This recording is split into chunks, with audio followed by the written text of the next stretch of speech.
My neighbour is one of those annoying wannabe YouTube personalities.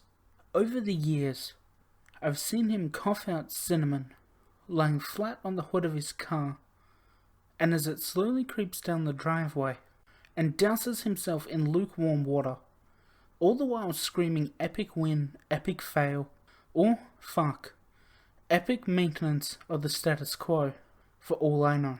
It can get tiring to watch him go about his shenanigans in the pursuit of viral fame. So when he knocked on my door the other day, told me he was going away for a few weeks, and asked that I get his mail, honestly it was a relief. I can't explain the peace of mind I had, knowing I didn't have to brace myself for any of his stupidity for a while. I was always afraid his stunts would wind up bleeding over into my life. Things were pretty normal for the first couple of days. He received a few bills, a bit of spam, and what I could only assume was a birthday card. Then, one evening, I got home to find a cardboard box waiting on his front porch. In big red letters was written, "Return to sender." I'm no small fry, but I had to admit I had trouble lifting the box on my own. It was really freaking heavy. Lugging it across the road to my house was even harder, and I quickly realized there was no way I was going to drag it up the stairs and through my front door. I decided to leave his package in my garage. It wasn't like I kept my car in there. The garage door was a piece of shit that refused to open without a good thud and a whack. It was less trouble just leaving the car in the driveway than it was to fight with the garage door every morning and night. In hindsight, I should have set the package down while I struggled to open the tricky door. But you know how it is when you've got a good grip on something. No point in setting it down if you don't have to. It was as I kicked the door for a third time that I lost my grip on the package and it fell to the ground. I heard a crack inside. Shit, I cursed. I hope I hadn't broken anything important, but I figured I wouldn't tell my neighbour about it and let him assume that break happened en route. Hands-free, I finally managed to get the garage door unstuck. And boy did it screech in protest as it rolled up and over me. I dragged the box the rest of the way, setting it in the corner for whenever my neighbour would come back to claim it. And then, I forgot all about it. Until a few days passed, that is. I'm not sure exactly how long it took for the smell to waft in from the crack under the garage to house door. But it came in slow progression. It was a sticky, sweet odour, similar to a skunk, and for the first few days after I smelt it, I generally assumed that's exactly what it was. Roadkill that had left its mark on my house. It was only when I realised the scent was growing more intense, instead of fading away, that I went looking for the source. That's when I opened the garage door, and that's when the odour kicked me back, holding my nose. The culprit wasn't hard to identify. The only change in my garage was the box in the corner.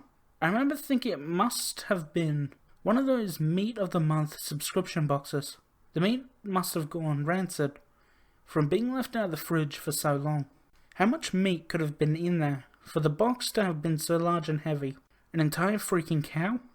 I covered my nose as I approached the box, a pair of scissors in hand. I probably wouldn't have needed them to open it, as it had become soggy enough at the bottom to poke through with a finger. But I wasn't about to poke my finger into spoiled meat juices. That soggy bottom was the reason I had to open the box in the first place.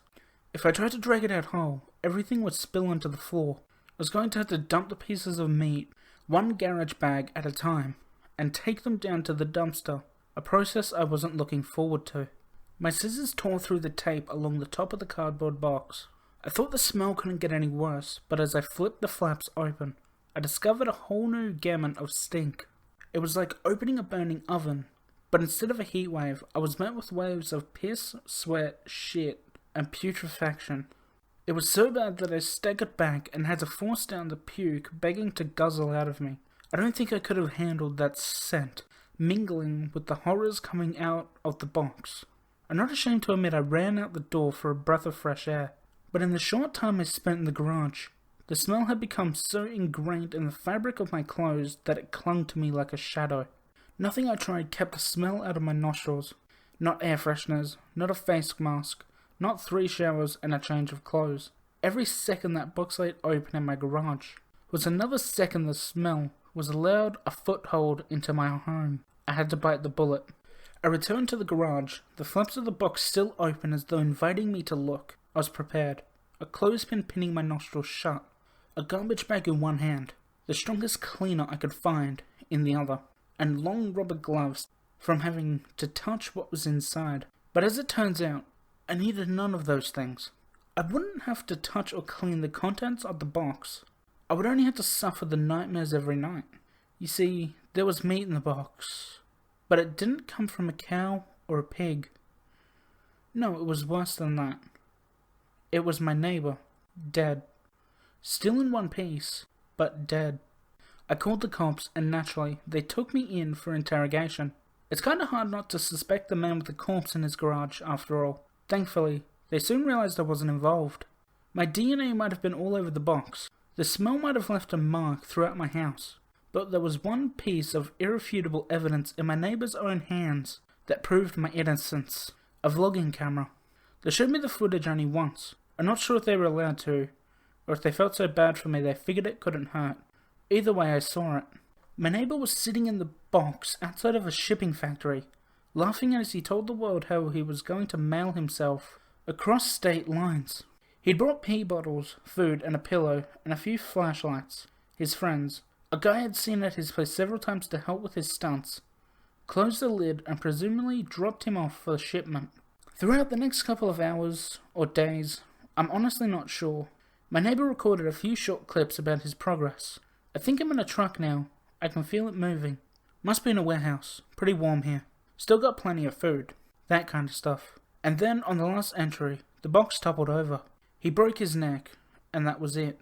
The camera recorded until either the memory card got too full, or the battery died. There's one thing I didn't tell the police after they showed me the video. One thing I heard in the footage that will haunt me to the day I die.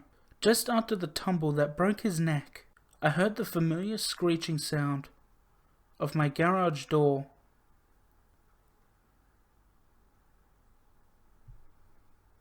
My little bunyips, that is all from Mr. Villyn today. Liking the video and subscribing to the channel helps tell YouTube that you're liking my content and want to see more of it. Clicking the notification bell will keep you up to date with my videos and notify you whenever I upload. You can also dislike the video if you want, but doing that might be hazardous to your health.